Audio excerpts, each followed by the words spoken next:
هنوزم در گیر چیز شکن مورد نظرت رو پیدا نمی کنی، با رفیق دعوات میشه به خاطر چیز شکن که بهت نمیده. خب بیا چیز شکن بهت میده. سلام، خوش اومدید به کانال چیز شکن. باز اومدیم با یه آموزش دیگه با معرفی 3 تا چیز شکن مود شده از یه کانال دیگه، ولی من تستشون کردم و قراره بهتون معرفی کنم. این 3 تایی که رو تصویر میبینین، ران، نکسوس، شلتون، که یاد تونمایی شیلتون هم میفتیم. از اولی میخوام شروع کنم. ران وی پی ان. میریم تو این، وای میسیم که لود شه، میاد بالا، تبلیغ اون کانال رفیقمون رو میاره، دمش هم گرم، فلشکن مود شده خوبی میسازه. ما با این قسمت کار نداریم، نمیخوایم بریم تو کانالش، فقط میخوام بهتون یاد بدم. اینجا سرورهای مختلف رو میاره، پینگاش هست. این چیز شکنایی که دارم بهتون معرفی میکنم همشون مود شده است، یعنی نمیتونید آپدیتش کنید، نمیتونید باهاش کاری کنید. قطعا بشه یعنی دیگه از کار افتاده، آپدیت هم نمیتونید بکنید.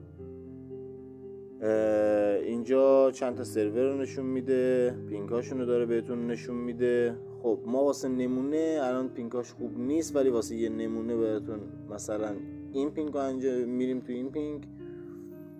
فیلترشکن خوبیه، قشنگ وصل میشه، سرعتش هم خوبه. فکر نکنین که پینگش بالاست وصل نمیشه یا ضعیفه. ساب میکنیم لود شه، دوباره میریم اینجا خیر رو میزنیم و دوباره قطع کنیمش، یه بار دیگه بریم ببینیم چجوریه. خب وصل شد و میایم بیرون یه تست ازش بگیریم. میریم تو یوتیوب ببینیم که چطوره. بله این اولی وصل شد، سرعتش هم خیلی خوبه، با اینکه پینکش زرد بود یعنی خیلی بالا بود، 1000 خورده‌ای بود. وصل شد و خیلی راحت داره اینا رو بالا میاره. میایم بیرون، میریم توی ران وی پی ان ببینیم چطور دوباره قطعش میکنه، سرعتش خوبه یا نه. دوباره تبلیغ کانال رو میاره که با این کار نداریم. بازم میایم بیرون و میزنیم قطع بشه. بله راحت هم قطع شد.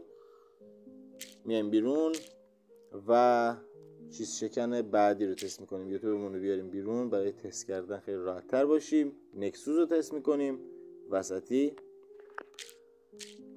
اینا رو تو تلگراممون هم میذاریم، تلگرام چیز شکن، برید اونجا رایگان بردارید. همه چیزهایی که من اونجا میذارم، چیز شکن ها یا کانفیگ ها یا پروکسی ها رو همه رو تست میکنم واسهتون. نگران نباشید، فکر نکنید که وصل نمیشه. پس تو کانال من باشید تا جا نمونید.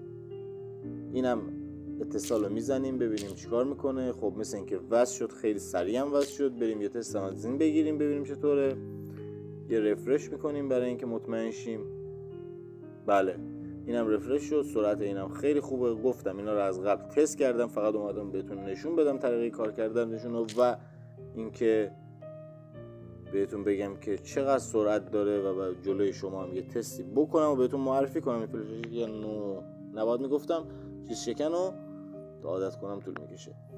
خب اینم از این. میایم از اینم بیرون، قطعش کردیم، میایم بیرون، میریم توی شلتون، اینم باز میکنیم، باز تبلیغ رو میاره. ما با این کار نداریم بازم. خب اینجا میتونین که یه لحظه قطعش کنم. اینجا میریم توی کشورها ببینیم چه کشورهایی داره، پینگاش چطوره. خب نادرلند که میشه، ندرلند میشه هلند، بعد وسطی آلمانه و نروژ. خب روی این واسه شدیم. اصلا پینگ واسه تون اهمیت نداشته باشه، گفتم که مود شده است. اینجا زده 0، اصلا باش کاری نداریم. میزنیم روش و وصلش میکنیم ببینیم چی میشه. مثل اینکه وصل شده. یه تستم از این بگیریم بهتون نشون بدیم ببینید که چطوره. یه رفرش دیگه. بله اینم وصل شد، خیلی ساده و خیلی روون داره بالا میاره همه چیزو. اگه تا الان هم ما رو لایک نکردی، سابسکرایب نکردی و کامنت نذاشتی، کامنت بذار. همه اینایی که بیزاری یعنی حمایت از ما و زحمات ما بی نتیجه نمونده. لایک و کامنتت هم باعث میشه که ویدیومون ساجست بشه یا پیشنهاد بشه به بقیه و اونا هم بتونن استفاده کنن از این ویدیوها و این فیلتر شکن ها. این 3 تا چیز شکنی که بهت معرفی کردم تو تلگراممون هم میذارم، تلگراممون هم عضو شو، سابسکرایب کن تا جا نمونی. تا ویدیوی بعدی، خدا نگهدار.